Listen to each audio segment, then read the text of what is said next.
Howdo. Again, We're back. welcome to season 4? Or something, yeah. Something like 15, 16, yeah, we're in 2018, season 4. Season 4. You have a nice Christmas, everybody. I hope you didn't. He's still asleep, by the way. I woke him up about half an hour ago. Aye. He's still in his pyjamas. Yeah, why not? Right, so we've got the usual setup today. Some films, some games, and some random shit from the Metro. Well, we'll dive straight in, I think. Yeah, we might as well. There's There's not really... Well, we hope you had a good Christmas Yeah. and a New Year.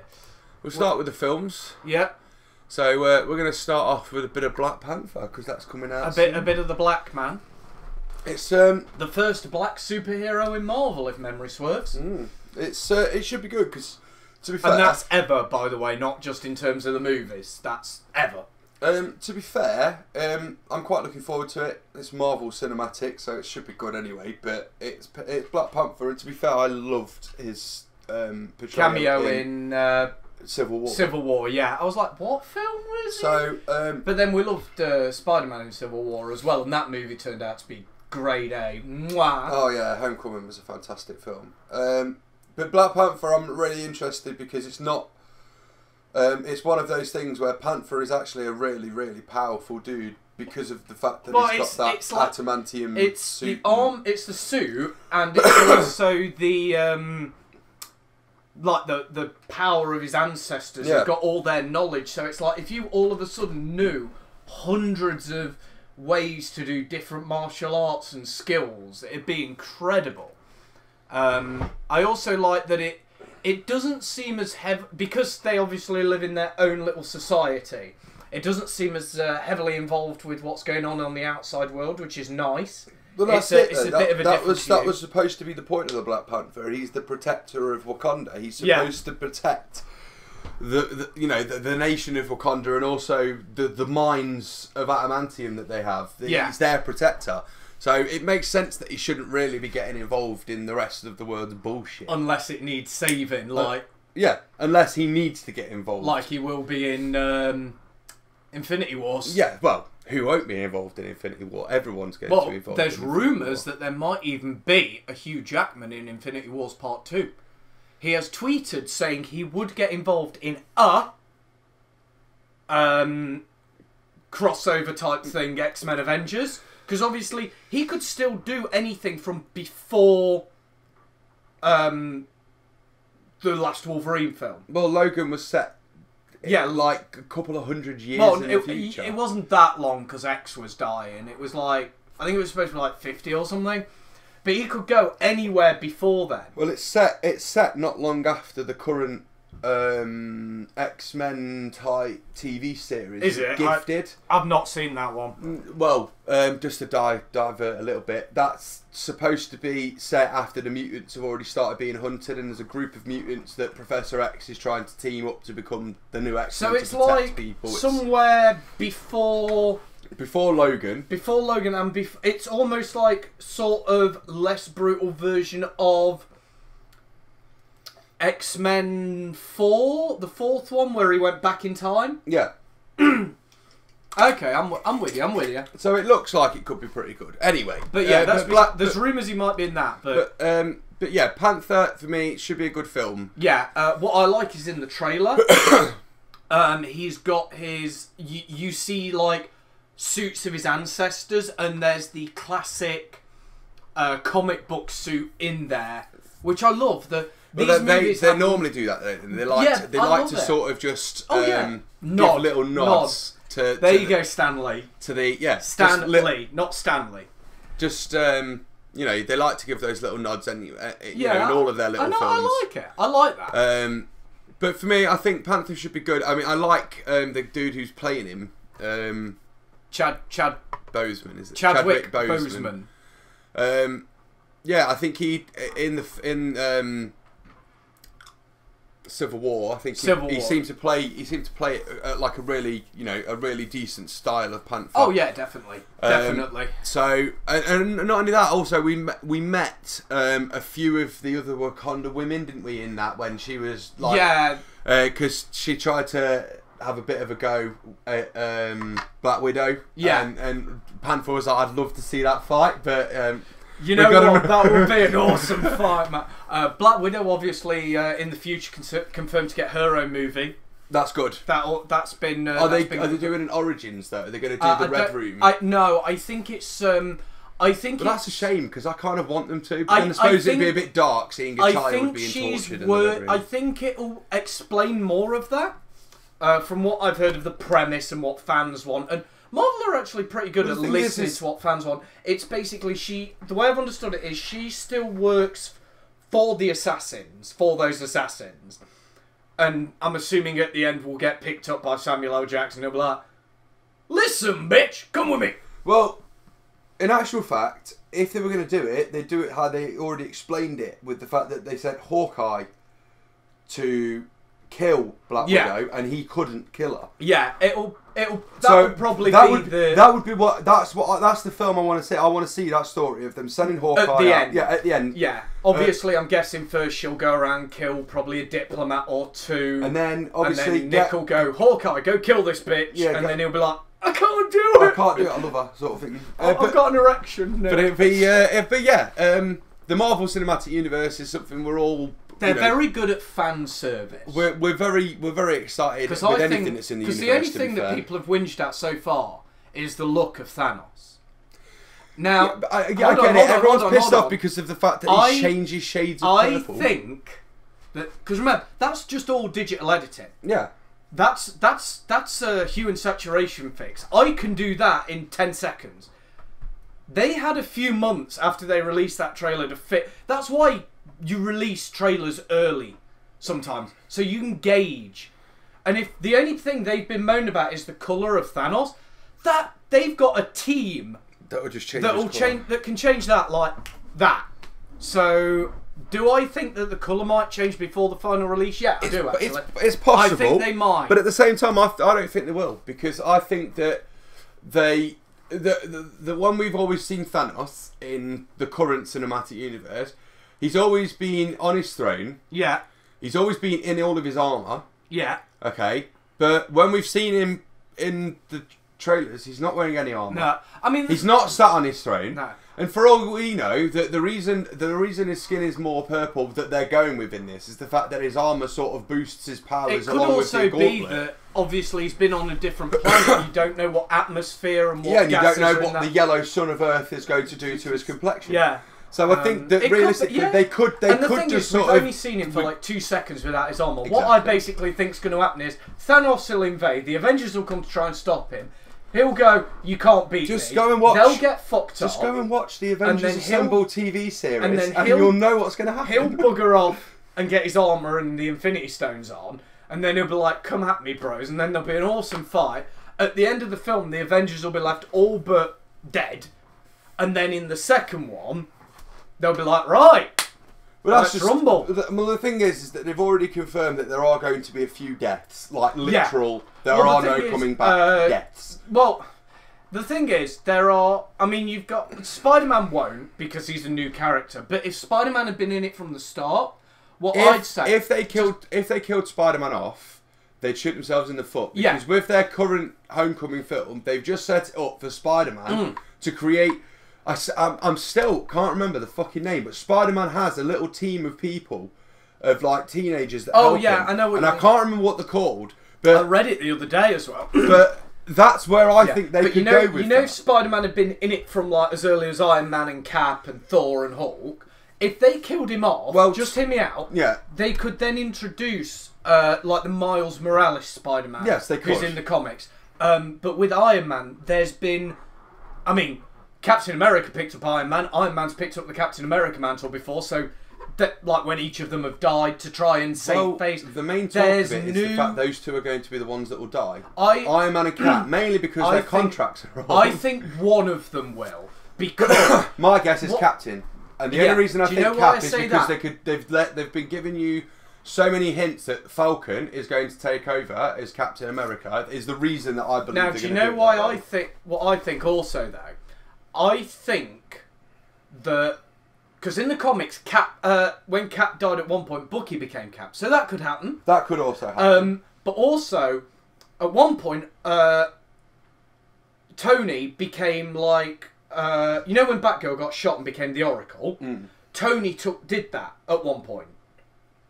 Became like an Oracle type character, and War Machine became Iron Man because of voice synthesizer and all the rest. So that would be a way that they could keep Robert Downey Jr. on like a retainer as come here for a couple of weeks, film a few scenes, sat behind a computer and telling them all what to do, and then bugger off, and then that's it. And then all he's got to do is pop in a recording studio in a few months and fill in any... Oh, yeah. So that might be an option, that he will retire as Iron Man, which means... Because he doesn't want to do any more Iron Man films. He said that. So you can remove that. He doesn't have to bother with cameos. Cameos can literally be done in his bedroom with a fucking green screen and a webcam, if that was the way... And a microphone. He could literally film that at his local recording studio, and they can ship it off to Walt Disney Studios to be all edited and all pretty. So there's a lot they can do. I think Iron Man as Iron Man will retire, but I think Tony will stay as sort of an advisory character. Potentially. I mean, I think... Because he's done that before as well. I think Cap's likely to die. I still think Hawkeye is likely to die. They've spent too long building him up as this lovely family man that's got kids. Either he'll die or he'll become so close to death, it'll be, that's it, I'm going to go live on my farm with my family, make more babies. I honestly believe Hawkeye is possibly a target. Mainly just because of the fact that there is that habit of building up a character. He's a family man, you know he's got a wife and kids, you know he's an actual... Hawkeye is realistically the working man's hero. Yeah. He's not got no powers other than the fact that he's a really good shot.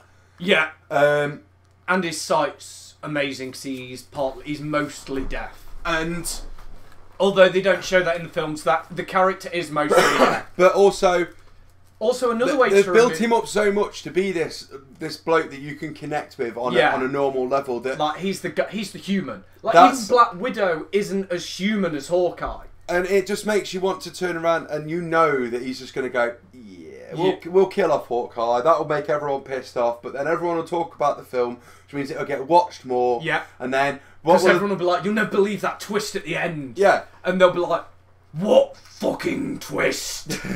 Now I've got to go and pay 20 quid for me and the missus to go see it. Exactly. But yeah. Also, another way they could get rid of Iron Man, after the Infinity Wars in the comics, he did fuck off with Guardians of the Galaxy. Yeah. So he could do that as well, which again, he wouldn't need to be an Iron Man film. He could sit on the ship while they go and do whatever in Guardians of the Galaxy 3. With the fact that even if they did do a Guardians of the Galaxy 3, there's no reason that even if Tony at the end of Civil War went along with them, there's no reason that he'd still be with them by the time they did a Guardians he could have been left on... it could be on that skull. Yeah. He could also go back to the planet that they saved in the first Guardians film. Yeah. Because that is one. Or he could go where the orange dudes live. Yeah. Yeah. There's a lot that they could do with the cinematic universe. I'll be curious to see where they get the next two Avengers films this year and next year will spell a lot out. Well, they'll basically tell you where the universe is going to go. Yeah. Without doubt. In fate, because this is at the end of, because what is it? They've got this one coming out. They've got Black Panther coming out now. Is it April or May is Avengers? And then I think they've got one more late this year. And then the next Avengers is same time as the first one the year after, and then they're into Phase 4. Yeah. Because we're at the end of Phase 3 right now, which has been the biggest phase by far. Well, Phase 3 is the middle. It's the chunk. It's the main chunk. It's the end of this section. Yeah.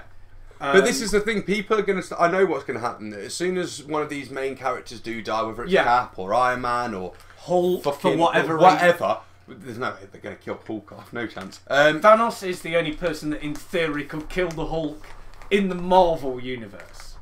But actually, no.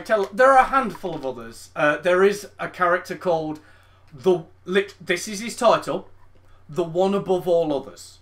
Right. Well, that's no different to the One Punch Man, is it? You know what I mean? No. The One Above All Others is above all others. He is God. He is God he is depicted as Stan Lee in one of his appearances in the comics. It was when Stan Lee retired from Marvel for a bit. The artists were commissioned to make some comics. Obviously, Spider-Man and the Avengers being the two he's known for, and they drew the one above all others. And he did things like he cured the Thing properly, so he could turn into the Thing and turn back. He cured the Hulk, so he can now literally control the Hulk. When he can just turn it on and off like a light switch. He decimated all these villains. It was in an alternate universe, I think, but he did all these fantastical... And he can do anything. He can just go, I don't like you. And you don't die. You just never were. I just don't think they'll kill the Hulk off. No, I don't think they'll do it. They might get rid of the Hulk. Possibly. Although they've technically done that with Thor. Likely candidates are going to be Cap, Iron Man, Hawkeye. Yeah. Possibly Samuel L. Jackson. It might be time for him. Maybe. Possibly, but then again, I think they'll keep Nick Fury going on as the running of S.H.I.E.L.D. just for now. You reckon? It's 6-1 of it. Rumours also are that... well, no, there's not rumours. This is confirmed. The Defenders, all of those 4 in there... in the next... I don't think Daredevil, because that's coming out pretty damn soon. But Jessica and Luke, which are confirmed for this year, and rumours are that next year there'll be an Iron Fist and a Defenders. I think Iron Fist 2 will be the end of Iron Fist, by the way, and they'll just leave him as sort of a Defenders character. Yeah. That's my personal opinion. That is definitely 100% tied in. Yeah, well, so they've already said that Marvel confirmed that all of the Marvel TV series are going to make cameo appearances in... and they're canon to the story. Because was it in Defenders? The only one that's not canon to the story, that's a Marvel TV series, is Agents of S.H.I.E.L.D. Because if you speak to Joss Whedon, he will tell you that he is dead. Yeah. Coulson is dead. Coulson is dead. But if you speak to the guys in Agents of S.H.I.E.L.D., Coulson's... Yeah. It would be interesting if that was brought in, but obviously it won't be because Joss Whedon. Yeah. Well, and you're not going to argue... Whedon said, well, no, Coulson's dead. Yeah. He died. There was no way... His death was a death. Same as they confirmed Groot's dead. Because they turned around and went, well, Groot's dead. And he's like, well, no, there's baby Groot. So you're telling me if I chop something off you... and grew another you, that's you. No, you'd be dead. That's not Groot. That Groot's dead. But it is Groot. It is. No, but what he's saying is it's not the same Groot. Now the difference is Stan and all the Marvel executives will argue with that because Groot has died numerous times, and every time he has been regrown. He's got the memories. He's got the but what he's saying is he said that basically Groot is dead. If I took something off you and grew another you, that ain't you. I mean, it depends. Because that's the way he said it. Yeah, that's the way he's put it. I disagree with Josh. I think that's the one thing where you'll get overruled. But Black Panther looks amazing. We're setting up now. This is the last one before Avengers: Infinity War Part 1. It should be good. Should be good. Right, we'll move on to the second film of choice. This is one for the kids. We're going to talk about Peter Rabbit. The reason being is because, to be fair... Hold on, doesn't that badger stood behind him not like him? Yeah, they're sort of blurring the lines in this film, I believe. Right. What are they all coming together? No, they're all... Basically, they're all going to go and try and get the farmer's vegetable garden as usual, but I know at some point Peter Rabbit throws a fucking party in the dude's house, so... Oh. Well, about that. Where's your papers? But yeah, it looks pretty good. The animation looks on point, to be fair. You know what, actually, if that pig wasn't wearing a purple dinner jacket, I could believe that they were real animals in costumes. Yeah, the animation looks on point. The pig is the only one in that little screenshot I can see that looks a bit wonky. You see what I mean, right? The pig looks wonky. Yeah. It's not just me, right? I mean, I think the reason that this film's come about so much is because there is an animated Peter Rabbit series that the kids watch. Oh, I know. And I think that because of the success of that, I think that's the reason they've decided to go with a film version of it as well. Right. But it looks brilliant. It looks like one of those proper... comedy type, you're going to sit and you are going to laugh at this film. That's what I believe anyway, and I think that. I mean, everyone knows I've just the thought, premise of Peter jumping Rabbit. back to Avengers for one sec. Thor's another one that could go. Very easily. With Odin gone, he'd have to rule what will become Asgard. Yeah. Anyway, back to Peter Rabbit. Yeah, back to... Sorry, I just had that thought. I had to get it out. But yeah, no. To me, it looks really interesting. Again, I mean, I'm pretty sure everyone has read or knows the premise of the Peter Rabbit. I read the book. Well, I say I read the books when I was little. I think my mum read me the books when I was little. But no, I mean, it looks really funny. They've got a really good cast going on as well. You know, some big names in there, and you've also got you've got like Margot Robbie. You've got Daisy Ridley. They've got fucking Harley Quinn. You've got Sam Neill. You've got Matt Lucas. Sia's in there as well. James Corden. James Corden is in fucking everything with his voice at the moment. He's always voice acting. Aren't Flopsy, Peter, and Benjamin the three main rabbits? Yes, and then you've also got Benjamin's voiced by Matt Lucas. Fuck you. Mrs. Tiggy Winkle, she's the hedgehog. But no, the cast looks good, and to me, that's the basis of any animated type film. The cast has got to be on point. I agree. As much as I hate to say this, I have yet to see an animated film with an unknown cast that wasn't produced by Disney that is good. If Disney have made it, then they could have any Tom, Dick or Harry because they're on point, they know what they're doing, they've done this kind of shit to death. But look at Toy Story. I know that's Pixar, but still. If that hadn't had the two people as Tom Hanks and you know what I mean as Buzz. Yeah. If that hadn't had them two, Tim Allen, that would not have made it. Possibly not. Certainly not as big. But no, Peter Rabbit looks like it should be Shrek without Eddie Murphy and Mike Myers. Mike Myers, yeah, that again would not have done as well because it's their comedy that made half of it. Yeah. The jokes are obviously written by other people. Not always, because a lot of the time, Eddie Murphy, I know, does input a lot of his own shit, doesn't he? Mike Myers does as well. Ad-libs a lot, yeah. But I think without those two, you'd have had a very different movie. But no, Peter Rabbit, it's definitely going to be one that you want to go and take the kids to, or go and take the missus to, for one of those, you know, random things. This one is one of the later films we've chosen that's coming out, because it's coming out in March. Oh, okay. Black Panther's coming out 13th of Feb, by the way. But Peter Rabbit's coming out in the middle of March. So it'd be too late for like taking anyone to Valentine's Day for that. But yeah, well, that's what Black Panther's there for, isn't it? That's why it's on the 11th.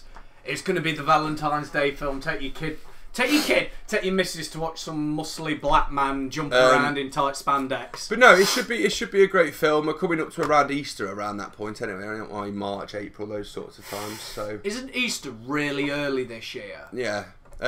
So yeah, Peter Rabbit is your Easter film. It makes sense. It should be a good film, and if you like wacky comedy, then this should be one for you, definitely. Right, we'll move into video games now. With this very slim pickings that we have that we'll talk about. We'll start with the one that isn't up there because we'll remember the one that's up there. The final episode of the DLC for Little Nightmares is coming out. Yeah, at long bloody last. If you're interested in the Shadow of Colossus for the PS4, the remake of that's coming out also next month as well. There's a lot of hype around that. But I've seen some of the gameplay. It does look like it'd be quite interesting. Next month you get a lot of remakes, remasters, different console releases. A lot of it's being remade for the Nintendo Switch. Yeah.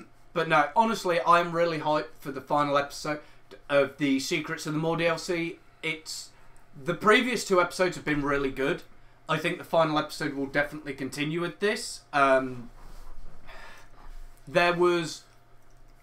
think it will answer some questions because the way I've understood it is you are just ahead of the girl from the main game. So, will you escape? Will you not escape? What will happen to you? And then because in some parts you see her and you're like, oh, I remember doing that bit of the game. I think you're just ahead of her.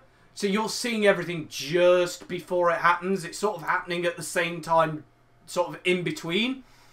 So that'll be really good to see. I'm really looking forward to that. More horror. Final episode of a DLC. Will there be more? I doubt it. I can't see where else they can go. Could they make Little Nightmares 2? Definitely. It would have to be different, but it could certainly be something different. It would be good. It would be a horror survival. Same premise of the world. Maybe a Little Nightmares 2 could expand upon the world as a whole. Why did this woman in the Japanese mask rule this place? What was with all the huge fat people? Maybe we'll get that answered in the third part. I don't know.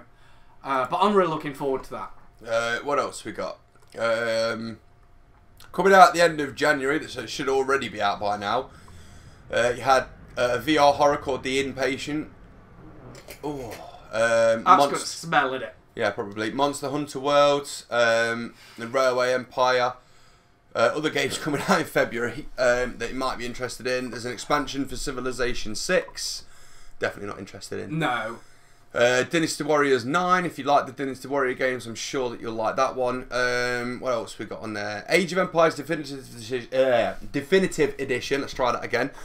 Basically, what they've done is they've taken the original 1997 Age of Empires and they've basically remastered it in Ultra HD 4K. And it looks the exact same. Oh, you know what? I got right. There's a game that's out on that came out on the Xbox, right? Recently. I can't remember what it is. But they said it was a remaster in 4K.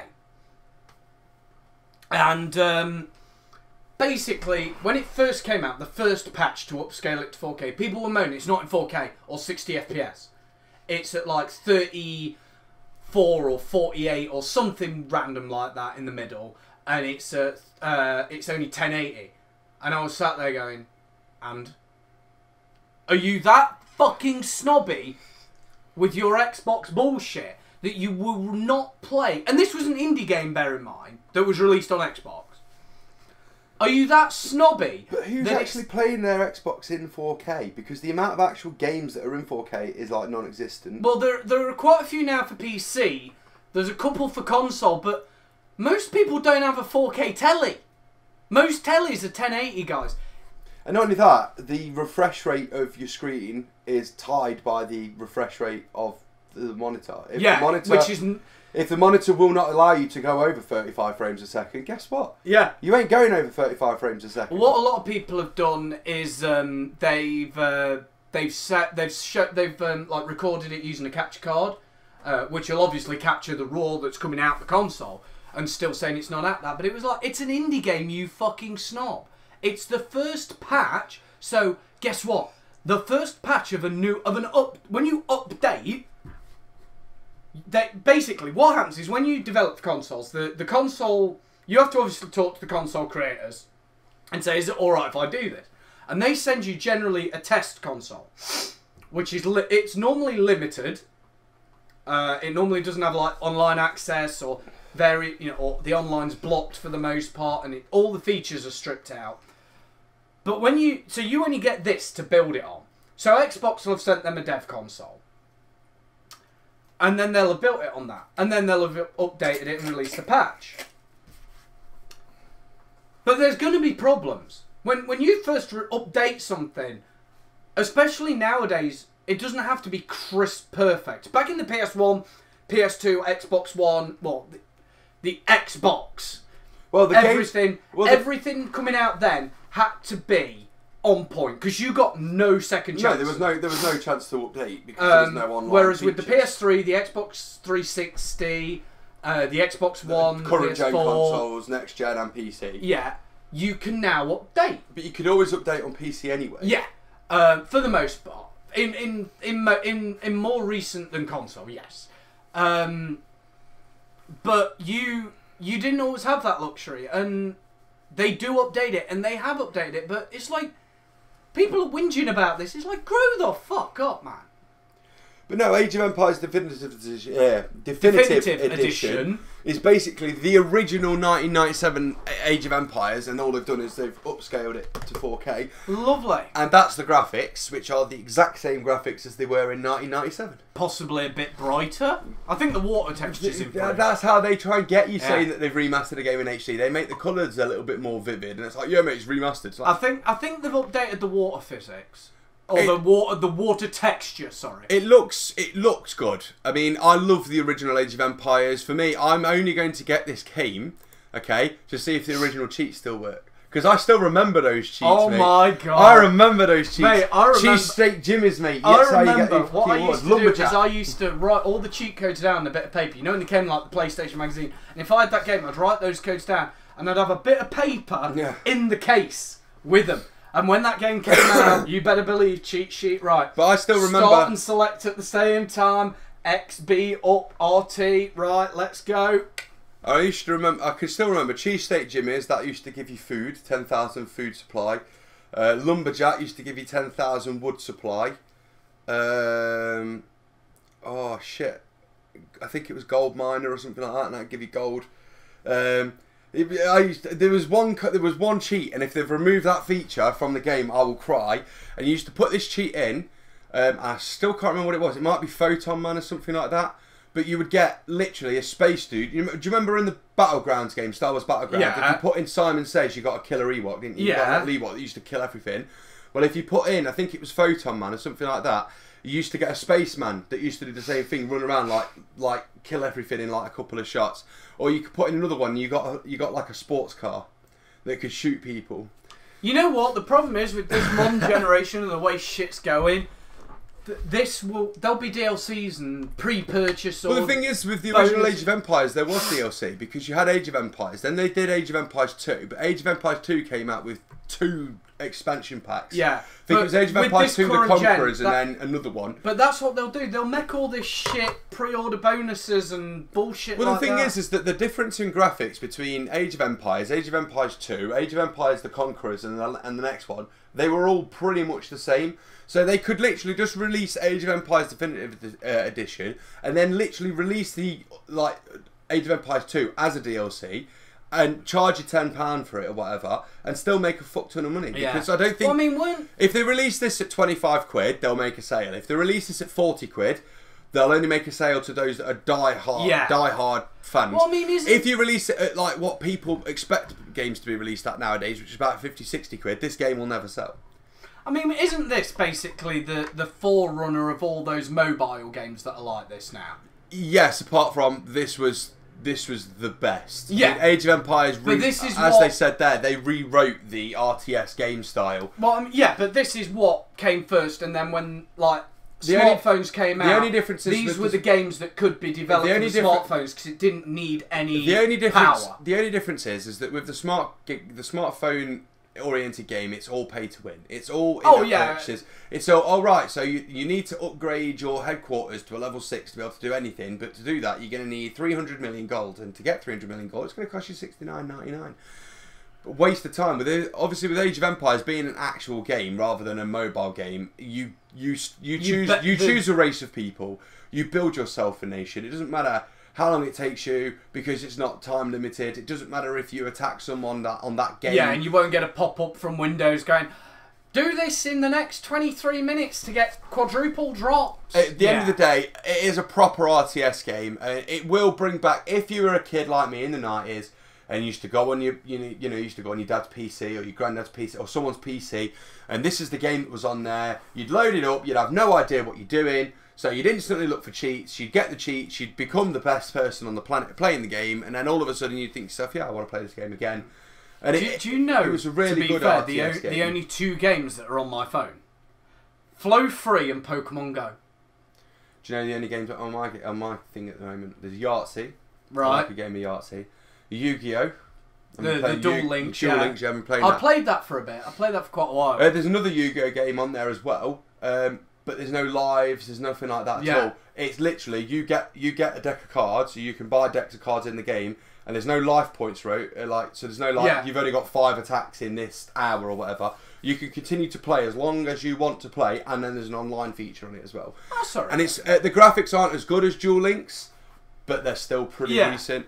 But anyway, Age of Empires Definitive Edition looks good. If you like the old Age of Empires games, because it is the original, you won't be disappointed. It'll be great.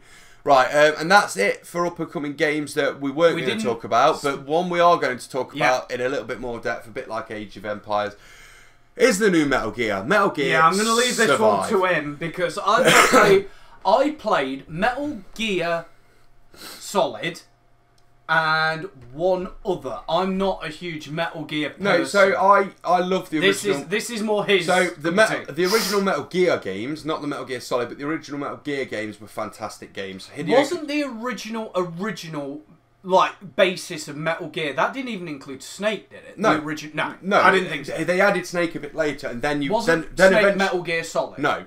No. Metal Gear 2? No, yeah, it was Solid Snake in Metal Gear Solid. But I'm saying they introduced Snake as a character when they introduced him before. But then obviously Metal Gear Solid came out. For me, it's possibly still the best Metal Gear Solid game that they've ever released. It's a fantastic game. For me, if you want to play the game now and you want to play the game well, don't play the original PlayStation version, although it's brilliant. Play the Metal Gear version that they put on the GameCube. Because what they did with that was fantastic, okay? So what they did is they took the original Metal Gear Solid game, they kept pretty much everything, okay? But then what they did is they put it onto the GameCube by upgrading the engine and taking Metal Gear Solid... So I'm guessing they used the engine that they just were using to build the new Metal Gear games. No, they used Metal Gear Solid 2's engine. Okay. Okay. Now, Metal Gear Solid 2, if you've played Metal Gear Solid 2, you'll know that everyone was upset by the fact that you only played as Snake in the first, like, half an hour of the game. Then after that, you played as Jack Raiden, okay? But what they did is they made Metal Gear Solid 1 on the same graphic level, an engine level, and even, like, some of the features that were added in for Metal Gear Solid 2, they added all that into Metal Gear Solid 1. And, and it made the game 10 times better, okay? Then Metal Gear Solid 2 came out, everyone had a bit of a scranny because Snake's only in it for 30 minutes, as I say. Then Metal Gear 3 came out and they added this survival engine. So you had to go around, you had to hunt for food, you had to... Was 3 where you played as Snake again? Big Boss. You played as Snake, but the original Snake, Big Boss's character from like the 60s. Right. But they added this thing where you could go around, you get your guns and everything else, but you could affect the game world a little bit more. So they added things like if you destroyed an armory, you went in, you plunked down some C4, you blew up an armory, the enemies are more likely not to fire on you because they've got to conserve their ammunition. They added things. Really. I wish they could include. They would include that.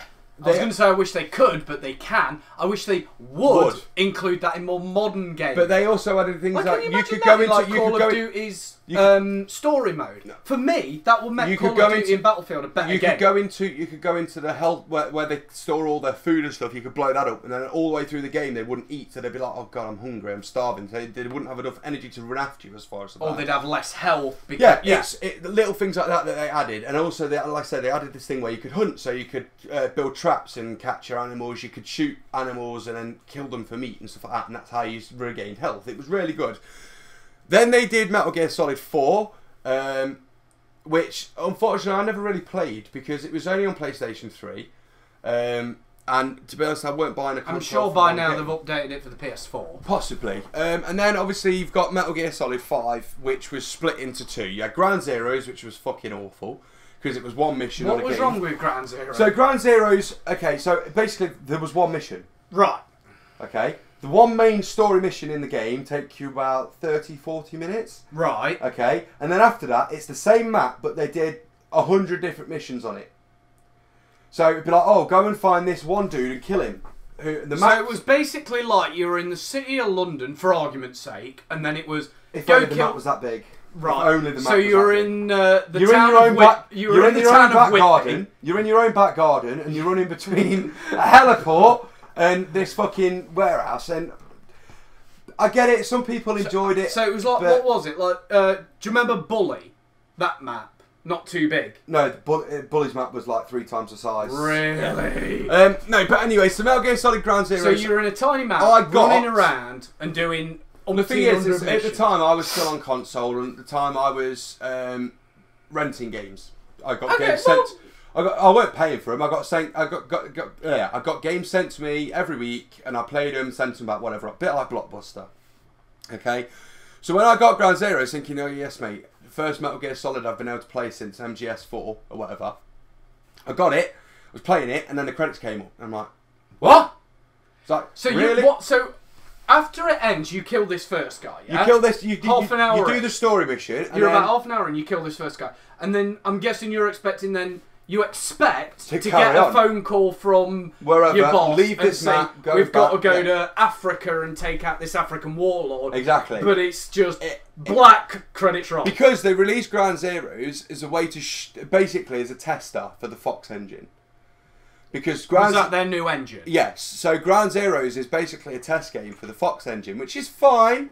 But they could have arguably... They could have released Ground Zeroes as a £10 tester game. Would it have been even better... To set the story for the next I was bit. actually going to say, would it have been better to re-release 4 using the new engine, potentially, and then include this as a DLC story if it did well? I get the idea that they wanted to basically set up the story and the premise of what he was going to be doing in Phantom Pain. Okay. Yeah. But the problem is that when the Phantom Pain came out, the Phantom Pain was so good that it overshadowed Ground Zeroes completely. So it made you sort of almost forget that you'd basically been ripped off by Konami. Because they did charge like 30, 40 quid for Ground Zeroes. Yeah, mate, yeah. That's what I'm saying. And the game was 30 minutes. Waste of time. So after this, so you now, finished the story, did all these other little missions in the same map. And that was it. How long did these other missions take? I never played them, mate, because they were all the same mission. It was like, go and extract this dude. Go and kill this dude. Go and extract this dude and kill that dude. It's like, oh no, fuck off, I ain't doing that. Then obviously Metal Gear Solid 5, The Phantom Pain came out, and they once again rewrote what you could do with a Metal Gear Solid game. For me, Metal Gear Solid 5 Phantom Pain is very much comparable to Metal Gear Solid 3. According to this, howlongtobeat.com, which I always use, the main story, which you're talking about, took about an hour and a half to complete. Is realistically that about right? If you watch all the cutscenes, yeah. Right. Main story plus extras is 6.5 hours. Completionist, so I'm guessing there were like little things you could I'm pretty sure there was dog tags and stuff you could collect. Would take you 20.5 hours. And if you just did, like most people do, a bit of everything, about 3.5 hours. Yeah. And that is... now, in fairness, for the main story, 777 players. Main story extras, 269. Completionist, 93. All play styles, 1.1 thousand. However,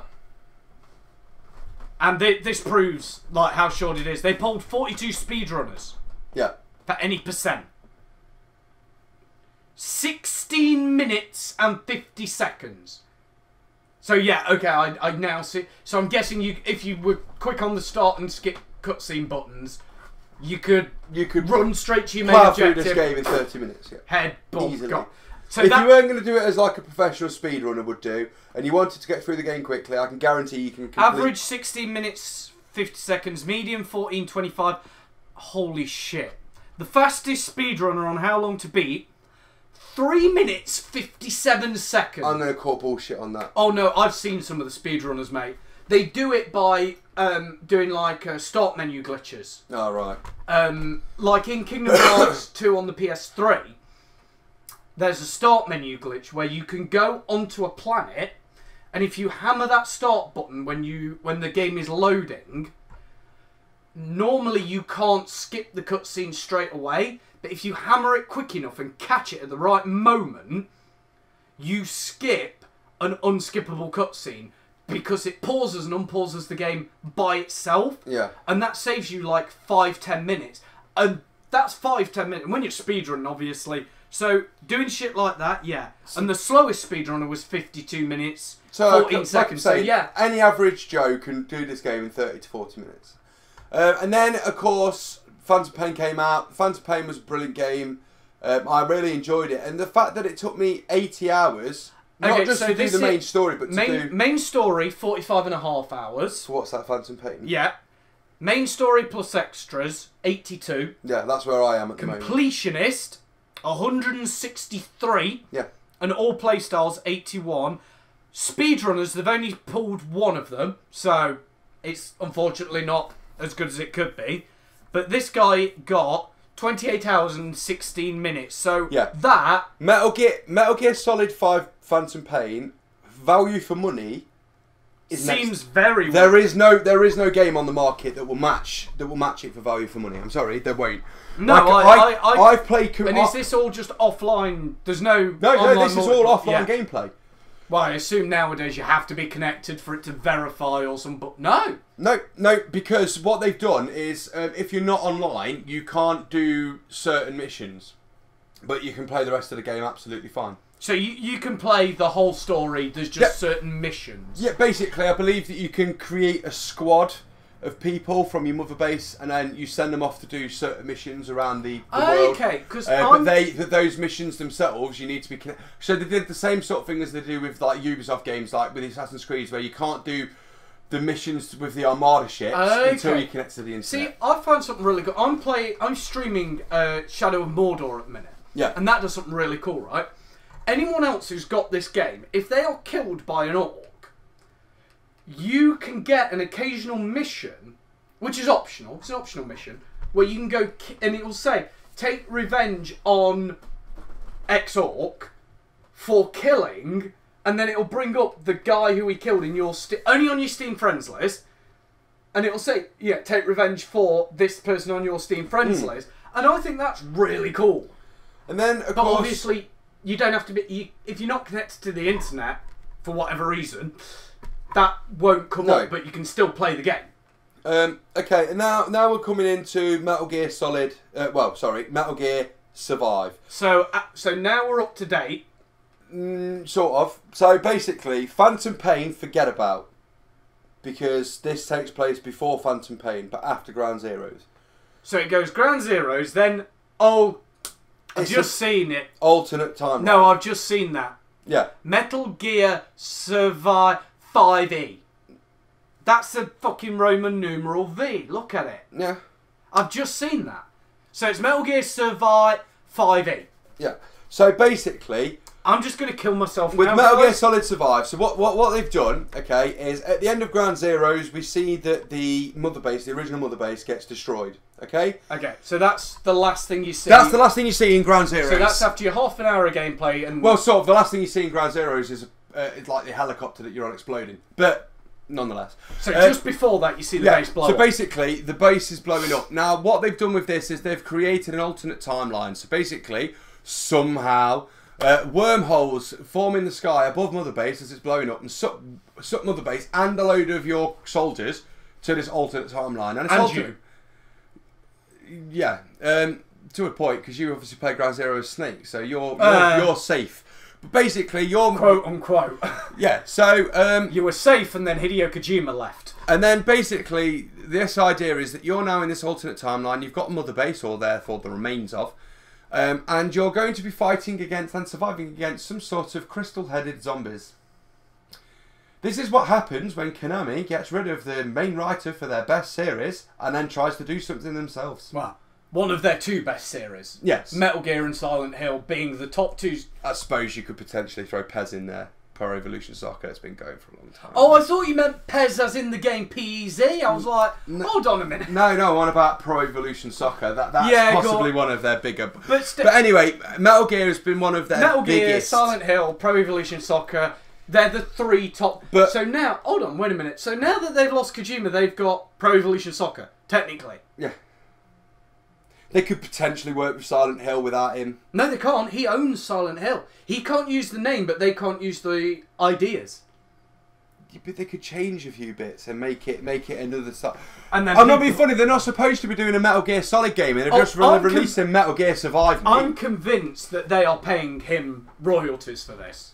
I'm not. They've got to. I'm not. And the only reason I'm thinking I'm not is because of the fact that Kojima probably only wanted to keep the rights for Snake and for the main Metal Gear plot and then line, probably the whole Silent Hill. But they've literally just pulled some random dudes out and called it a Metal Gear game because it's running on the Fox engine, and it sort of follows. So Metal Gear. Yeah, because they own the Metal Gear name. Yeah, so they could do that with Silent Hill. They could easily do that with Silent Hill. They just have to change a few little bits, make it an alternate Silent Hill, call it something different, Lad Hill, Lad Mound. Lad Hill, you might get a bit. Lad Mountain. Lad Mound. No, it's a Lad Mound. That might work. You know, they could do that. They're not daft. You know what I mean? Fine then. Do you want to create a game? I'm going to call it Titanium Equipment. Yeah, why not? Let's make Titanium Equipment. Main character's name is what? Gaseous reptile. Gaseous iguana. So basically, look. Carry on. So with Metal Gear Solid Survive, or Metal Gear Survive rather, they've basically made a Metal Gear game, but they've brought back that real survival style from Metal Gear Solid 3. Where and also added some more of the latest sort of horror survival type games to it. They've made it a zombie game. Basically, like every other game. The game will flop, and I'm not surprised. Every game these days has to have zombies, apparently. Apparently, yeah. I don't know. You know what? I tell you what. I actually, mentioning zombies, I had to actually punch. I was in this guy's chat, right, and he was playing Kingdom Hearts 2. Now, I love the Kingdom Hearts series. I think it's great. I was watching him play it. I was like, yeah, he's alright. He's pretty good at it, you know. Playing on hard mode, so yeah. And he was a smaller streamer. And he gets to the Pirates of the Caribbean level. Now, I'm going Pirates 1 here. What was one of the things that was in Pirates 1? Barbosa. A load of Aztec gold. And what did the Aztec Gold do? Turned you into a skeleton at night. Yeah. Do you know what he said when he saw this? Who? The streamer. Alright. Oh my god, every game these days has to have fucking zombies or something like that in. I literally went in his chat, you're an idiot, and banned him from my chat and fucked off. Because I do not want that fucking moron anywhere near me. He never played this game. He said it's in the top blind playthrough. I was like, cool. I won't say shit unless he asks for help. Because I know the game. So I know a couple of the things. That's what I've been doing at the minute, watching blind playthroughs of The Forest. There is nothing funnier than people when they first see those cannibals. And they start fucking running. You're like, yeah, you ain't outrunning that shit, mate. Because he bought the remaster 1.5 and 2.5 on the PS4, he thought that it was a new game. Or, you know, new when it came out. Yeah. It's a PS2 game, for Christ's sake. Yeah. I was still at school when those games came out, I think. But Metal Gear Survive is going to be, I think, a bit of an abortion game. I think this is Konami trying to get the last little bit of pennies out of the Metal Gear name. Thing is, they'll release this. I don't think after this there will be another Metal Gear game. I think there might, because of what happens, right? They release this, right? It flops for all but the die-hard fans because it's a Metal Gear game. Oh yeah, I'll play it because it's a Metal Gear game. Right. There's already going to be some people who won't play it because Hideo Kojima's not involved. Yes. So they'll do this, right? Then they'll release Metal Gear 6 or whatever they choose to call it. That will get those few from who didn't like this game to play it. And in that game, they will, I don't know, they'll make it like every other game these days and primarily online. They'll call it Metal Gear Tactics or whatever. And it'll be, you know, a half-hour story mission. Well, to be fair, they could do that anyway. They could literally re-release Metal Gear and call it just Metal Gear and then put underneath it the tactical espionage game. And just re-release it as Metal Gear. That would work. But what they'll have Metal Gear Online and that'll be it. Oh, I just thought I forgot a Metal Gear game. What's it called? Revengeance or something? It's a really bad one. Basically, the character Jack that you played in Metal Gear Solid 2 becomes some sort of, well, a robot, primarily, apart from everything from about here, which is half his jawline down, is pretty much cybernetic. So it's RoboCop. Yeah. And he has samurai swords. He's really good with them. The game is, it's your basic arcade run around slash. And you play as Jack, yeah? Yeah, you play as Jack. So this is like, so what that says to me, right, is Konami went to Hideo and went, are you going to do anything with Jack? Yeah, pretty much. And he went, no, mate. Cool. Are you alright, right? We've got this new development team. Are you alright if we give Jack to them and see what they can do with like Jack in your universe. They kept the universe right because Jack was supposed to be a child soldier. They gave it to some random developer who made it, and that's what. Yeah, so at least they kept the basis. But for me, the whole game was a little bit kooky. But yeah, Metal Gear games always have been, I suppose. Well, come on, a cosplay at fucking events now is green camo trousers, black boots, and a box. Yeah. Well, yeah, because it's easy. But yeah, Metal Gear Survive, go and play it if you want to. I wouldn't suggest going out on release day, which is 20th of February. Or pre-ordering it. I would wait till it comes out, wait till it's about 20 quid and then buy the To be fair, has it got Metal Gear Survive? Has it got a price? I can't even spell it. Has it got a price on any stores or anything? No, it's all people saying... all reviews. If you want to see some gameplay... Hold on. Good down. I just read something there I don't think I like. Keep going. More Survive, less Metal Gear. Yeah, that's it. Yeah, that's it. They've turned the whole Metal Gear game into a survival game rather than a Metal Gear game. Metal Gear Survive co-op. Yes. So there is going to be co-op. Yes, there is a co-op. Yes, there is a co-op. And apparently they're saying it needs a battle royale mode like PUBG and Fortnite, which no game needs that. Any game with that needs to die. But the fact is, with the Metal Gear map, because the map on this is big. With the map on it and the fact that there is already hidden weapons and stuff around the game, a battle royale mode would work. It really would work, and the fact that that is what they'll do. So they'd have been better off realistically removing the storyline from this and legitimate. They could have just called it Metal Gear Battle Royale, put in all of the original classic characters, your Liquid Snake, your Solidus Snake.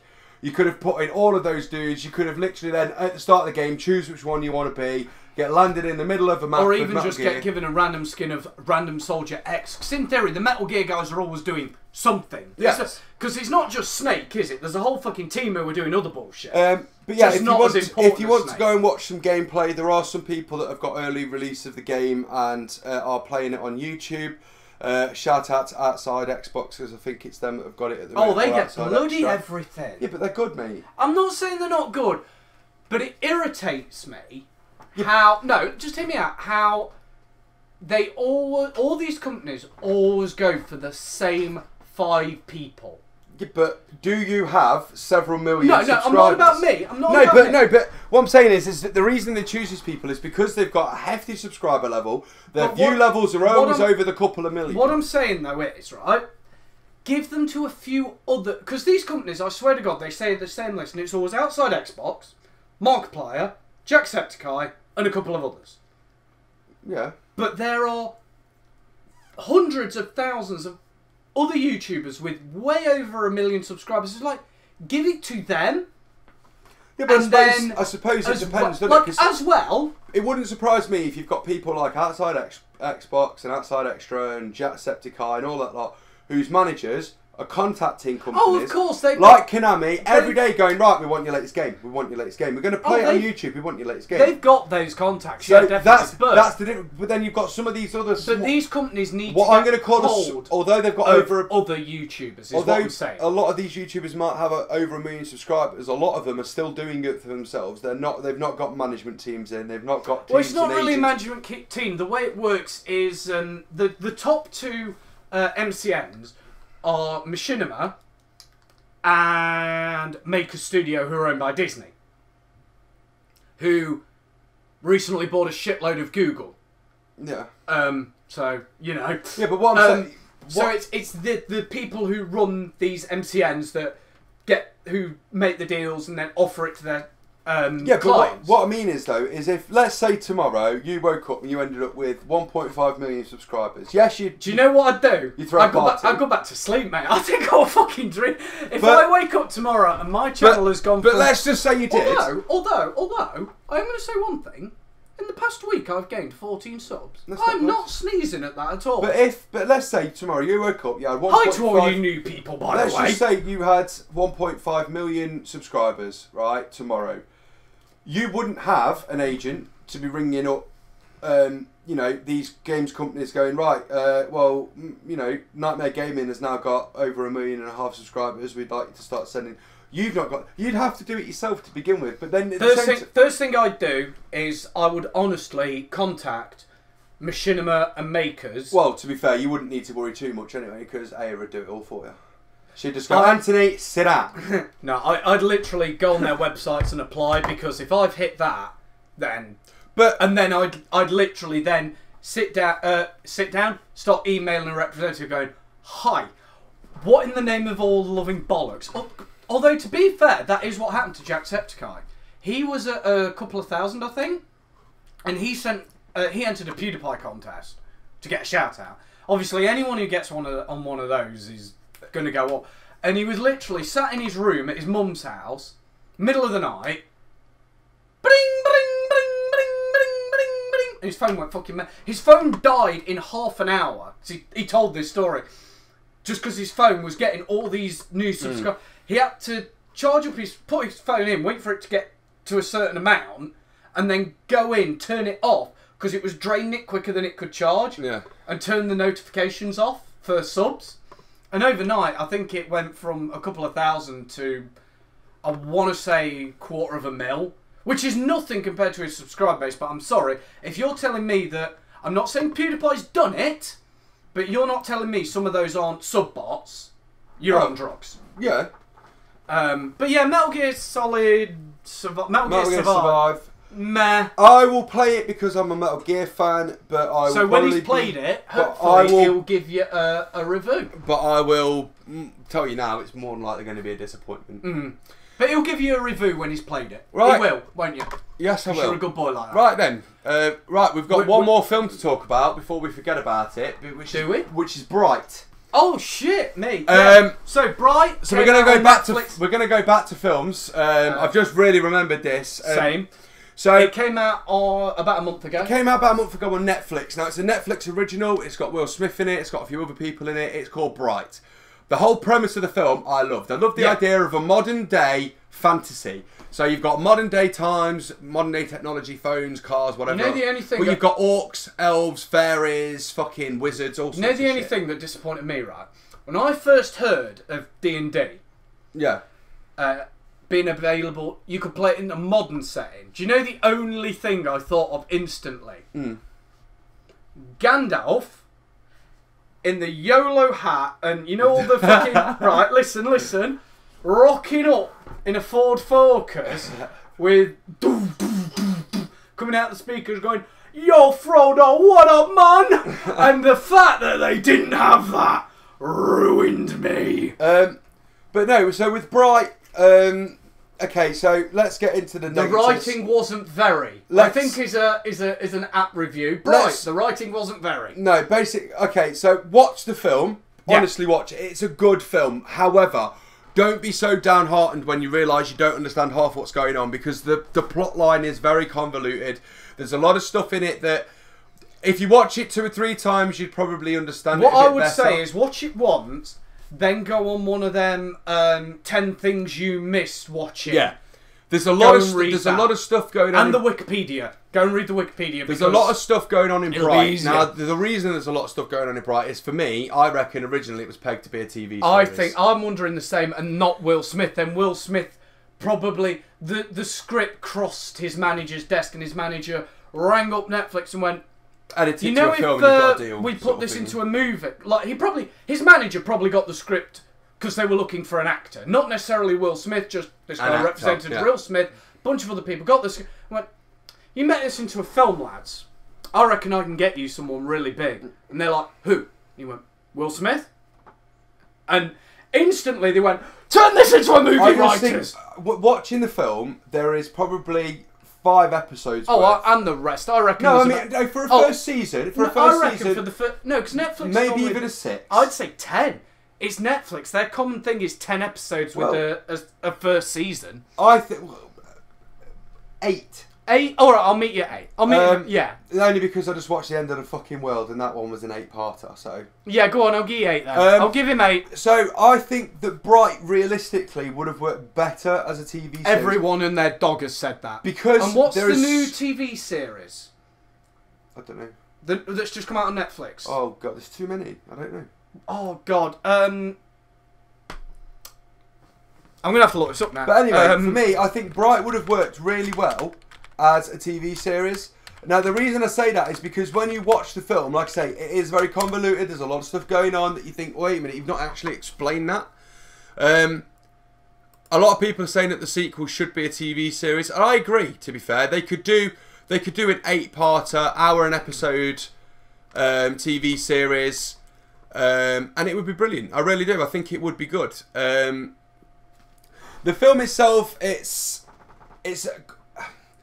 got a little aspects of comedy in it. There's bits in it where you will laugh. That, to me, the whole film just screams like they're just trying to give you some sort of a visualization for racism. Yeah.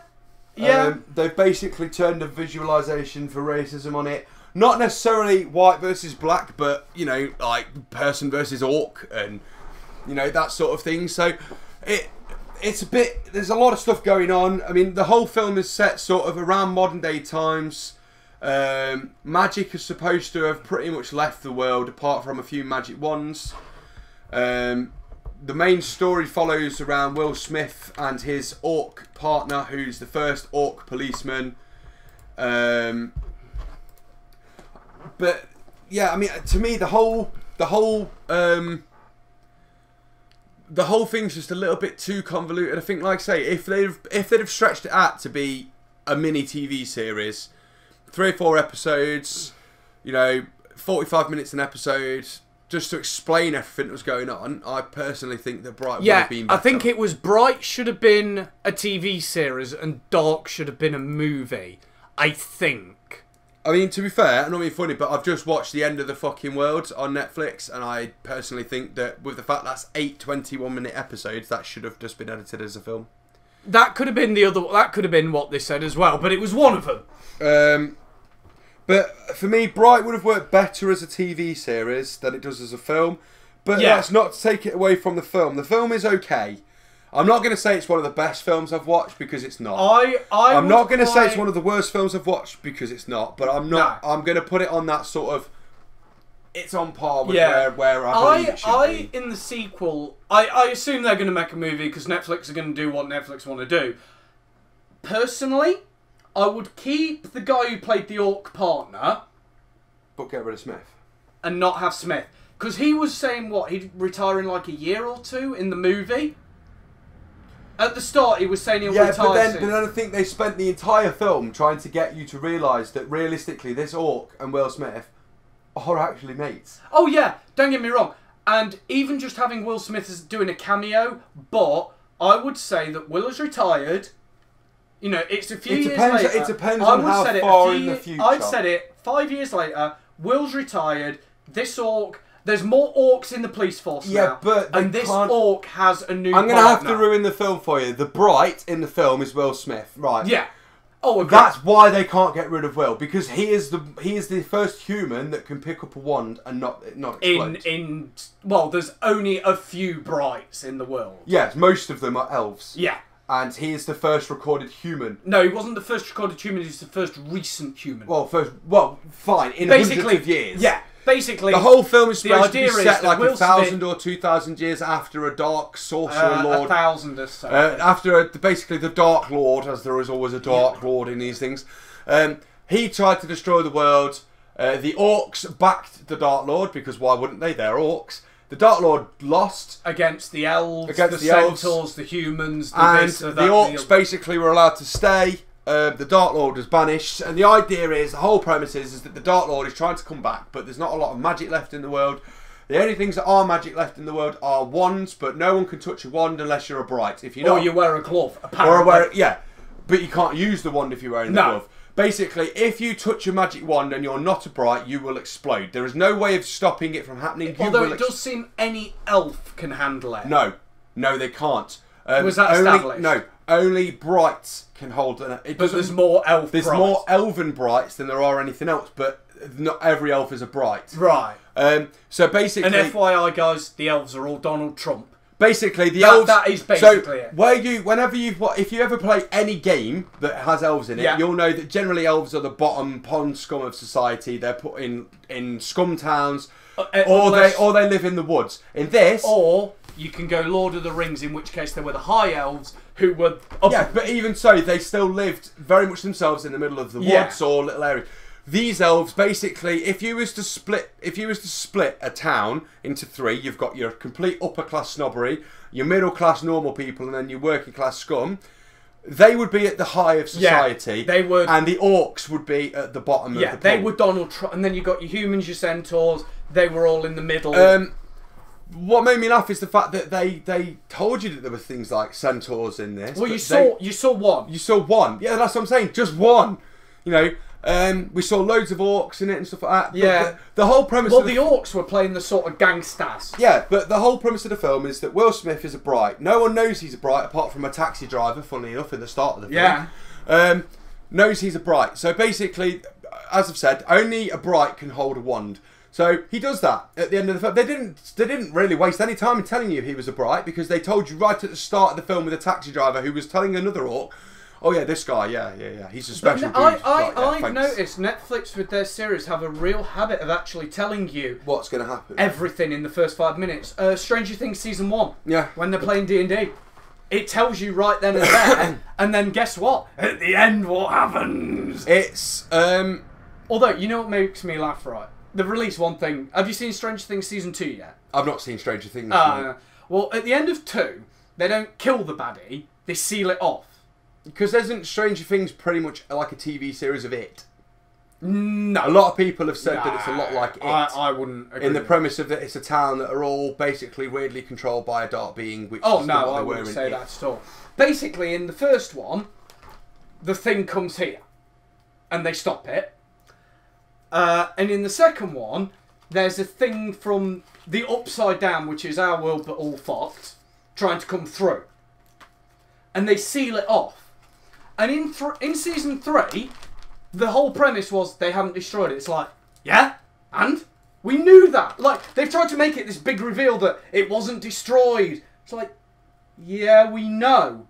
Literally, you told us the door has been closed. You told us this, and you've tried to make it this big reveal. It's like, no. But they do have Netflix in whole have a real habit of telling you this is what is going on. I think if they're going to do Bright 2 as a film, they need to, whatever they write for the whole film, read the script to about halfway down. Yeah. Stop. Yeah. That's the second film. And then do the third film. Because otherwise, what they'll do is they'll write another 2 films worth of material, try and condense it all down to one film, and once again, it'll be a convoluted, full of plot holes, fucking waste of time. You know the bit that really didn't need to be happening? That motherfucker in the wheelchair. He did not need to be anywhere near that film. There was loads of things that happened in that film that realistically, if it was a TV series, it would have been perfect. You're breaking your printer. It would have been completely full of action every episode. Yeah. It would have been brilliant. The fact that they put it into a film, once again, you can tell that they've condensed it down, which left major plot holes. Lots of convoluted fucking storytelling of how this came to be, and I think that they kind of almost ruined the whole thing. I know the original because I followed this movie for a long time. The original plot was, you know, the LA riots back in the 80s, or was it 70s or 80s? Black versus whites, basically. It was that in the modern day fantasy. That was the first hour of that movie is bang on for doing that. Yeah. Like, this was before they had a cast, they had a complete script, they had anything. The guy who wrote it, his original thing was LA riots, modern day fantasy. Which, don't get me wrong, it nailed that for the first hour. Give or take an hour, yeah? But then after that, it seems to be... That's where Netflix got involved and sent a couple of their producers round and were like, right, lads, let's add some action. Like I say, Bright was all right. It would have been better as a TV series, or would have been better if they hadn't tried to cram so much shit into the film. Yeah, agree. Okay, but go watch it. So yeah, if you've got Netflix, it's not really going to be a waste of your time. It is an interesting film to watch. Although I will say one thing: make sure you are awake when you watch it, because if it's late at night and you're a bit tired, you might miss if it's a not few. 100% your thing, you might doze off and you might miss the end, which is possibly the best bit of the film. Yeah. Right, so we're apparently doing a long one today, which isn't a big deal. It's the first episode. It's the first episode of season 4. God knows what episode, naturally. Fucked if I know. Episode 24, I think. Something like that. I don't fucked if I know. Right, so we're going to move into the Metro. We've only got the 5 stories today, but that could also... It could change. So there yeah, is a sidebar. We're going to start off with this silly cow. A mother is charging her 5-year-old daughter rent. Yes, that's rent. To teach her about the real world. And... yeah. I don't know what to say about this. This is ridiculous. How the fuck is she going out and earning money? Right, she gives her 7 weeks as an allowance. She then breaks down what she owes for rent and gives her $5 back. So basically, she's giving her daughter $2 a week. But Essence says there's a method to her madness. She's actually saving the $5 rent. So when she's older and decides to move out, she'll have a handy sum of... That's fine, but don't just give her $2. And take the 5. I think it's too young. Yeah. Really? Okay, this is really odd because normally we're pretty much on par with what the world thinks on the Metro surveys. And 65% of the people reading this believed it to be a good idea. Honestly, right? I get the idea of saying, right, you would get $7 allowance, I'll put 5 of it in an account for you, you can have the other 2 for Swedish. I get that. But don't say... Or just give her the 2 and put the 5 in an account. Yeah, but even if you want to say, right, you get $7 a week, I'm going to give you 5 of it in an account. So 2 of it's coming to you. You'll get that when you're older. Yeah, and I get that. But don't turn around to your 5-year-old and say you're paying rent. Really? Yeah. Right, girl. So you owe me $1.50 in food. You owe me $1.50 in electricity, $1 in gas, and $1.50 in fucking water. Pay your fucking rent, bitch. I don't care if you got no money. Fuck off. She's 5, mate. She's not got a job. She doesn't understand the concept. No, I don't think it just doesn't. At 10, you find me a 5-year-old that actually understands the concept of money. You take a 5-year-old into a toy shop. They'll point at a $600,000 fucking toy and go, "I want that. It's only £6, mummy. It's only £6." No. That's 600,000. Kids don't understand money. All you're doing is damaging your I was watching a video of dumbest things we said as kids. And it was people on this YouTuber's Reddit had submitted dumb things they said, and he read them out. And number 1 was his own dumb thing he said as a kid. He said, I had to ring my mum for this one, but apparently when I was really little, like 5 or 6, same age as this girl, his mum had lost her job. Dad was like pulling double shifts, trying to make ends meet, and she said, I can't afford this week, we're running out of money. And he literally said, "Mummy, why don't you just go to the cash machine? Money just comes out of there, and get the money out of there." He thought legitimately that thing just gave you money. Yeah, that's his concept at her age. I don't think they should. If she's saving money, fine, but I don't think you should try and explain the concept of rent to a child. I like the idea of putting money away for your child. Yeah. That makes sense, but don't use it as... I assume you're doing something like that. Yeah, just don't turn around and say it's for rent. That's ridiculous. No, that is a joke. I'm teaching her about the rent. Oh, you fuck. Right, now we're moving into the next story. This one's another really bizarre one. A man has been arrested for having unnatural sex with cows. There's natural sex with cows? Apparently. Apparently. I think it's just the fact that he's having sex with cows and it's unnatural to do so. Man is accused of having sex by their owner. The guy made a complaint to the police.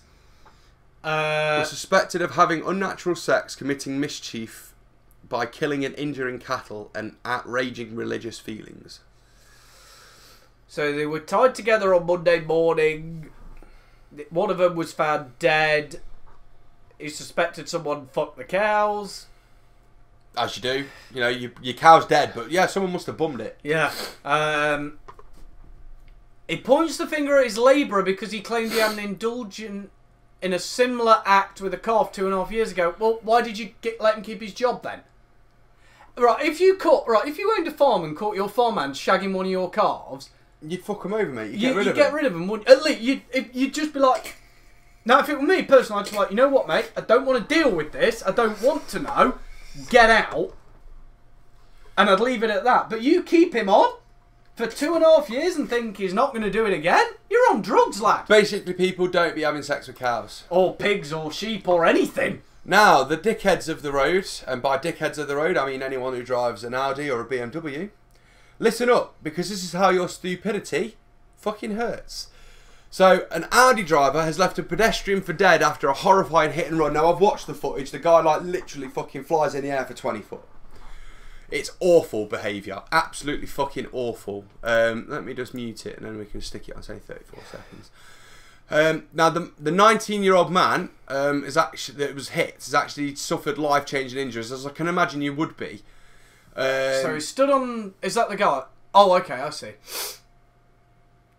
Right. So the guy... It's one of their motion detectors. Crosses the road and boom! Look at how far he went, though. He was That driver was completely on the wrong side of the fucking road. And speeding so fast, he literally has just gotten... Yeah, he's gone inside. Guys running over to him. There's a car pulling over as well. There's 2 cars pulling over by the looks of things. The fuck? I mean, this guy was quite clear. I mean, this is Normanton Road in Derby, which is quite close to our hearts because we are from Derby. But now, how he's there speeding, he is, look, yeah, right at the top of this. How he's speeding down Normanton Road is beyond me.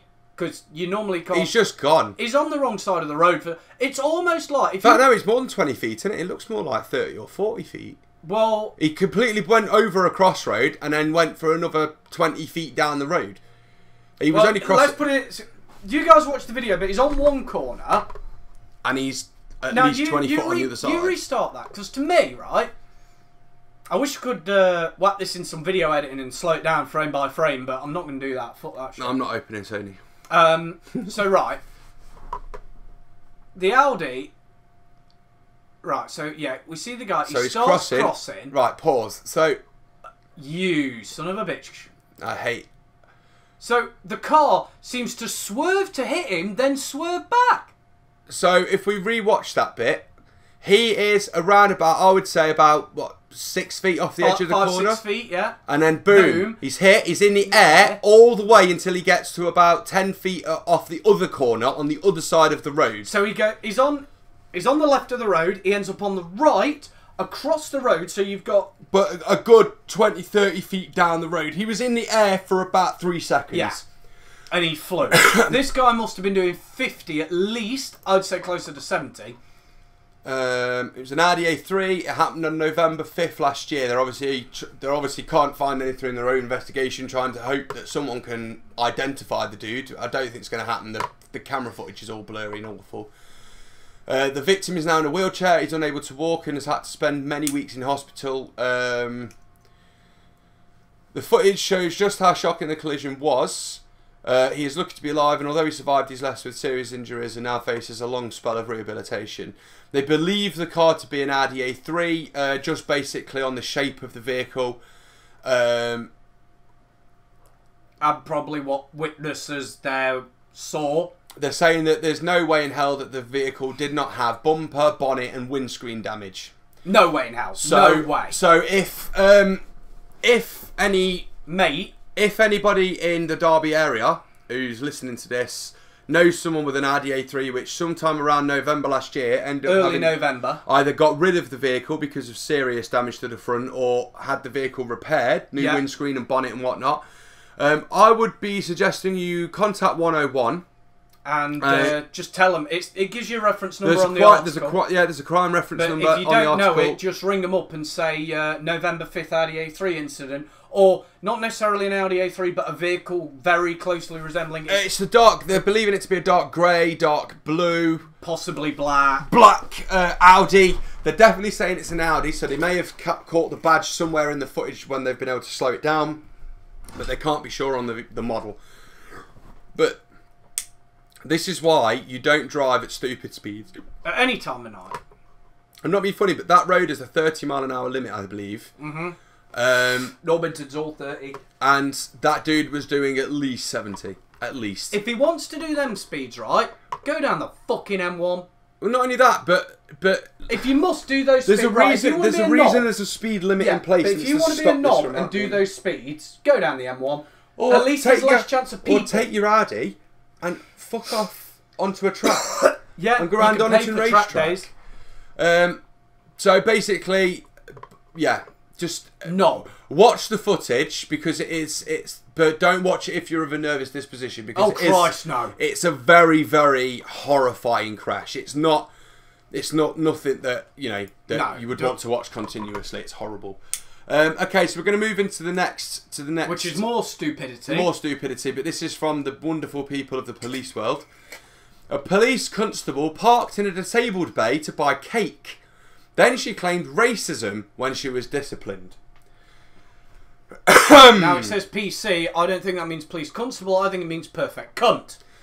Now, Samina Munteen, so I do apologise if I'm pronouncing your name wrong. I believe that's Samina, if nothing else, but I'm not sure about the last Yeah, part. I'd say that was a bit. Samina, who's 36, was also warned that she could have faced prosecution for parking in disabled bays at her own station. She took West Midlands Police to tribunal, telling the panel that she had been witch hunted against. They heard that she called someone a dickhead while a domestic incident and complained that she was home late while dealing with a rape victim. You're a police officer. If you're going to whinge about being home late, she also partly blamed her failure in 2 high-powered police driving courses, costing her £1,500 a time on a racist instructor. So you're blaming the fact that you did this on your police driving instructor. So you've already got a licence. The cake shop that she apparently went to was approximately a 5-minute walk from the police station. So in any event, there was no necessity to park in that space.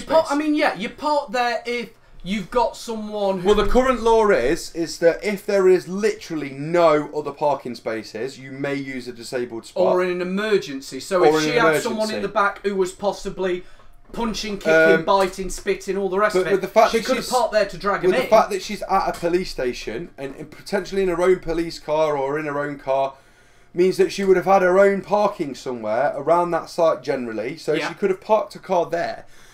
But the fact that I'm going to try and get onto at the moment is the fact that, unfortunately, this is what's going to happen all the time now. Whenever someone gets fired, gets sacked because of their own stupidity, they're going to try and use the race card. Race or discrimination. Which means that, unfortunately, cards like the race card start to eventually lose their effect. And it means that the people that have really undergone real racist abuse at work aren't being listened to. You recently lost your job, didn't you? Yes.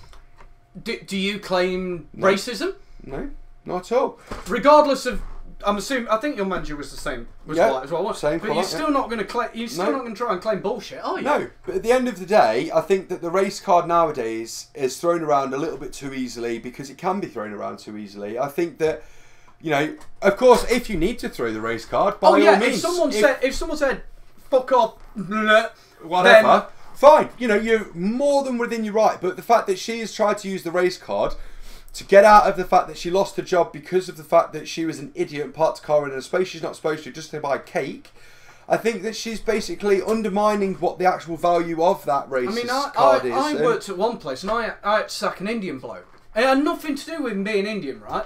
Problem was you had to read the label.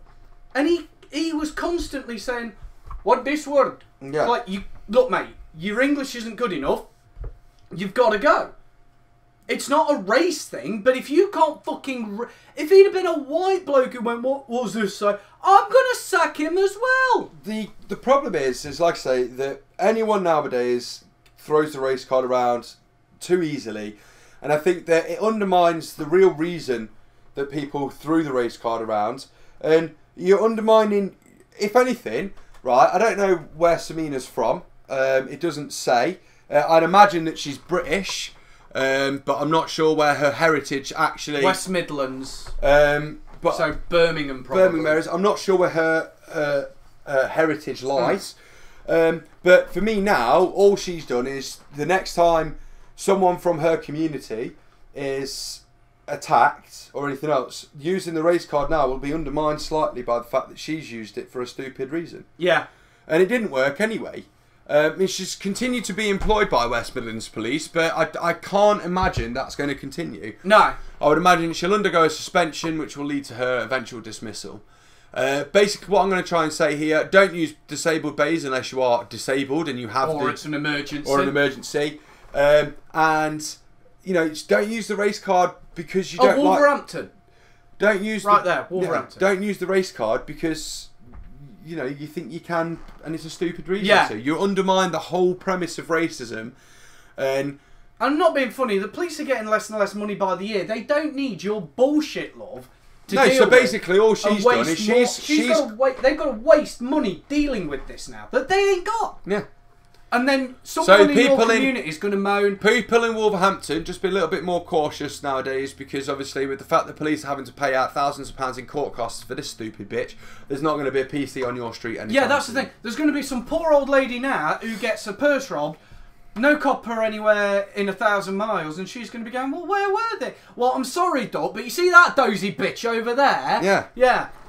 Right, move on to someone else that's just... it's upsetting. This is a letdown by the government again. A man had a heart attack outside the job centre. Okay, and the job centre have taken £20 a week off him, off his benefits. I believe I've read this story a bit yesterday as well. Basically, he had £130 a week disability benefits. They've taken, they've slashed that down to £20 a week. They've said that he's actually fit for work, even though, you know, he has a heart condition. He had a heart attack at the job centre. This is just the sort of thing that's going on now with the job centre. They are, and of course they don't care, because if their dad or mum has a heart attack, they'll just pay for fucking boot. They'll pay for private. The thing that makes me more and more annoyed about this is the fact that there's people here that have got genuine illnesses, disabilities. They're not. And he got his first job at 11 selling pot plants. That's plants in a pot, not marijuana.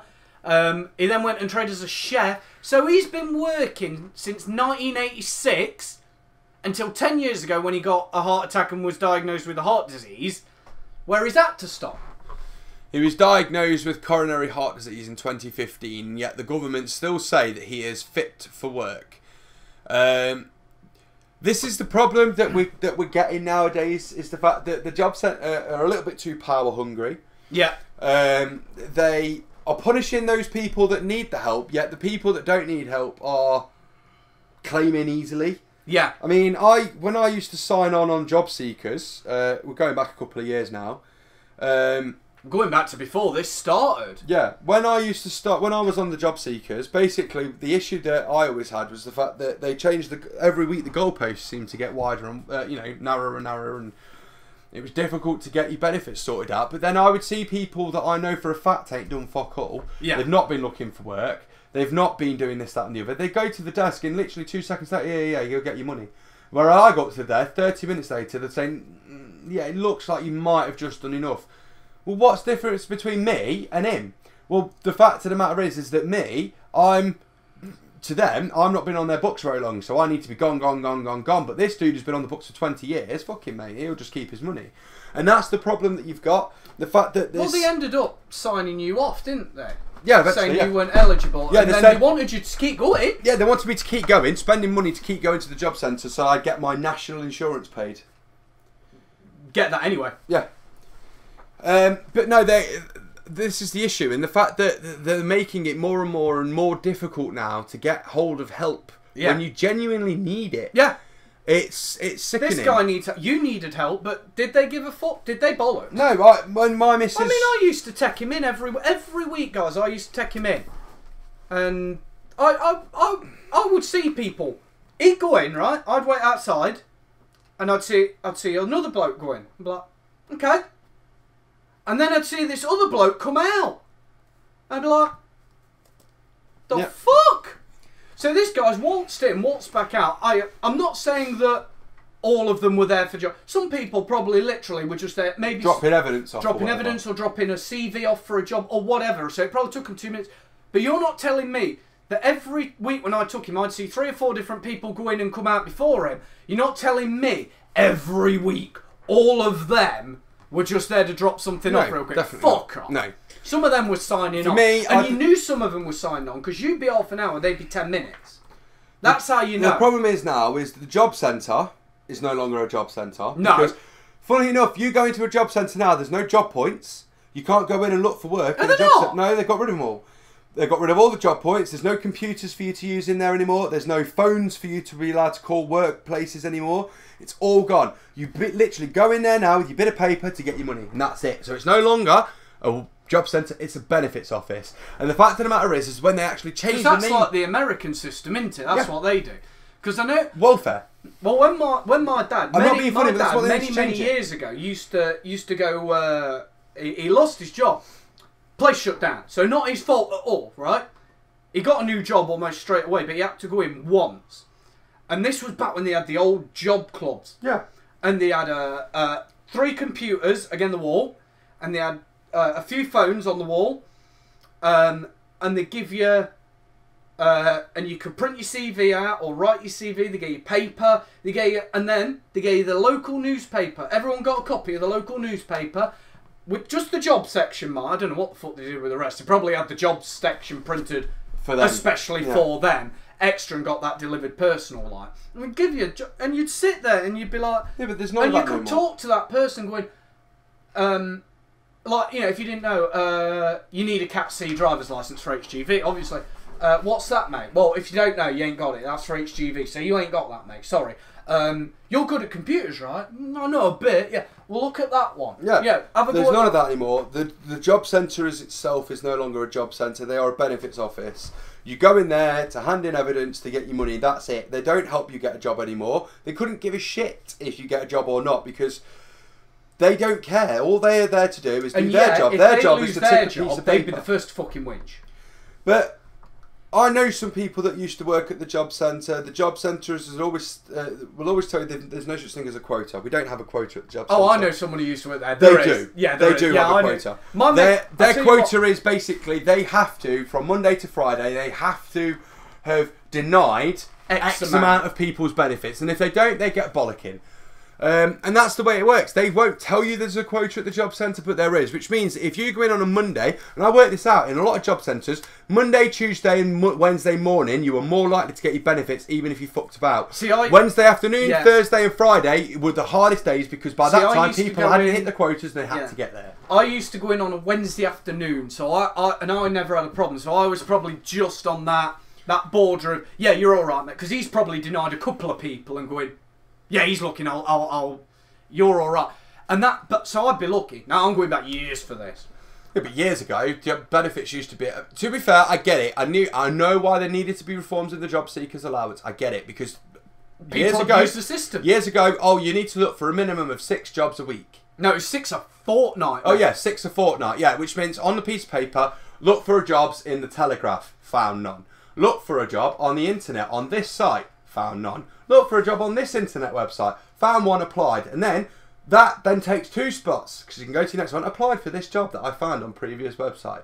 And then you got email back from this place, denied job. Yeah. There's your 6. You go in, right, they wouldn't even look at it. They go, yes, mate, no worries. Oh, the amount. I'll tell you what, mate, that fucked me up. Because I were looking, and you just give him your book, and he'd go, yeah. It's like, hold on, you didn't even open it to the right fucking page. I caught him once. I tell you what, his manager caught him once. She were obviously doing rounds. It wasn't the bloke I had, it was the bloke few down. And he just went, and I caught at the corner of my eye, because he opened it like that. So it was sort of in my angle. He'd opened it to a blank page. And the manager she was like, so he's in the middle between me and the manager. He's opened it more towards me. So obviously his manager doesn't see, but he'd done it so blatantly. She power walked towards my supervisor, bent down, and I'm convinced she never whispered anything in his ear. It looked like she went to whisper something at him. But I'm convinced she just went something like, I'm just doing this so I can watch Knobhead over there. I'm convinced she said that, because obviously you're only 3 foot away, you can hear a whisperish. No matter how quiet some fucker is, you can just about make him out. I'm convinced she was watching it. She walked then back over to him and tapped him and went. And then when I was done, I saw my bloke stand up and go over to this desk. So I think that bloke had just lost his job. But that was years ago. I think the issue is that...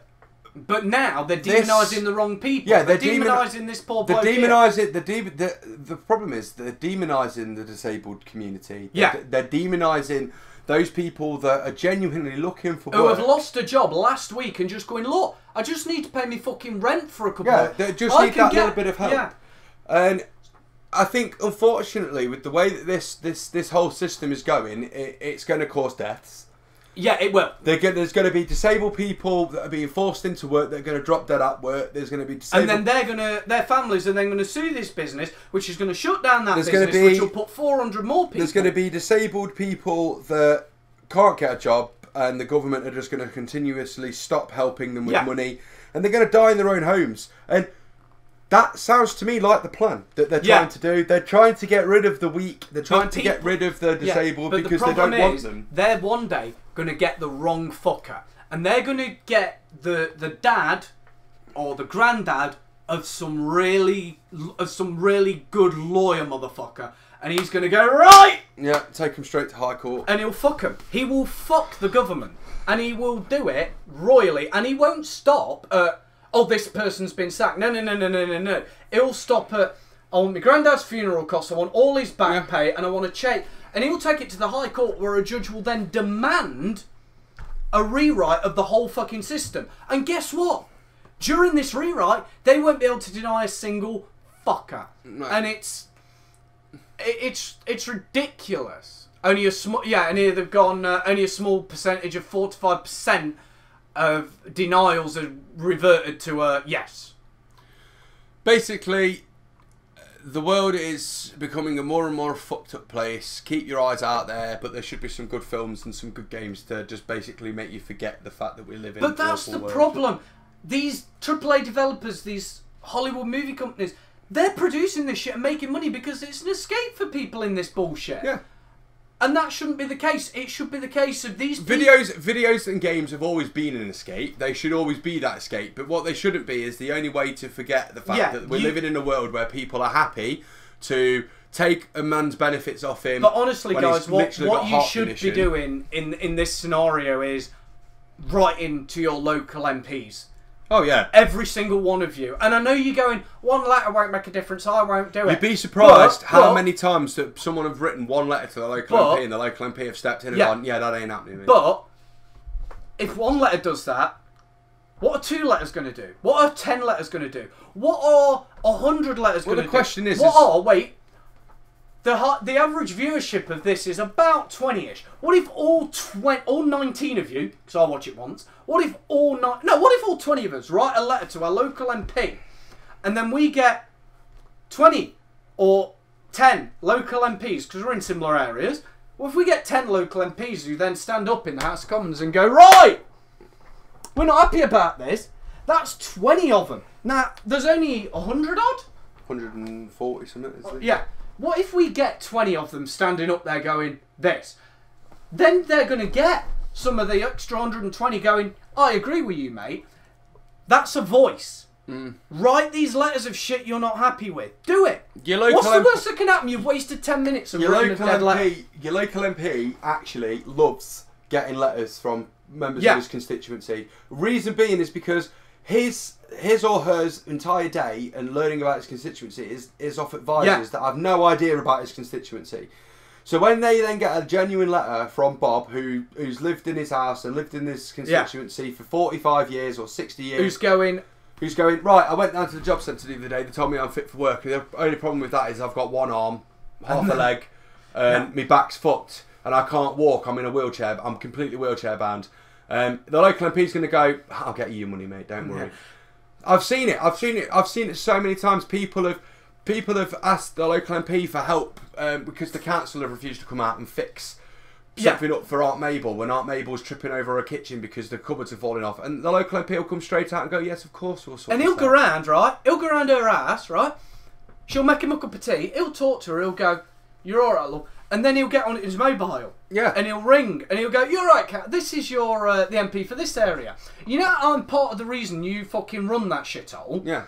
Yeah, well, I've got Mrs. Mabel here, and she needs hand. Get someone out here, and a week later, it'll be done. He'll get a date there and then, right, on that phone, and then he'll go out to her a week later, get in the Telegraph, and when he's in your local paper, he'll go, for anyone else who's in this situation, please feel free to call, if you're in my area, call my office, or talk to your local MP, and we can get this stuff done, and eventually, if we keep doing that, we won't have to ring the local MP because the council will go, I do not want that knobhead barking up my arsehole. Just fucking fix Mabel's kitchen. Yeah, they'll just get it sorted. And if that happens countrywide, the government will have to stand there and go, well, fuck. Just remember something that Anonymous is telling you all the time. We are the many. Yeah, there are a fuck ton more of. It's like there was a politician somewhere in Europe. And he was asked, he was being a dickhead. He was never getting in a million years. Can't remember where it was, but he was asked by the media, aren't you afraid? What do I have to be afraid of if I become leader of this country? Well, the people voting him goes, well, I've got the military and the police who legally have to stand by me. And they then went to the head of some of the militaries, not the top guys who sit in his board and don't do anything, but like the captains, the colonels.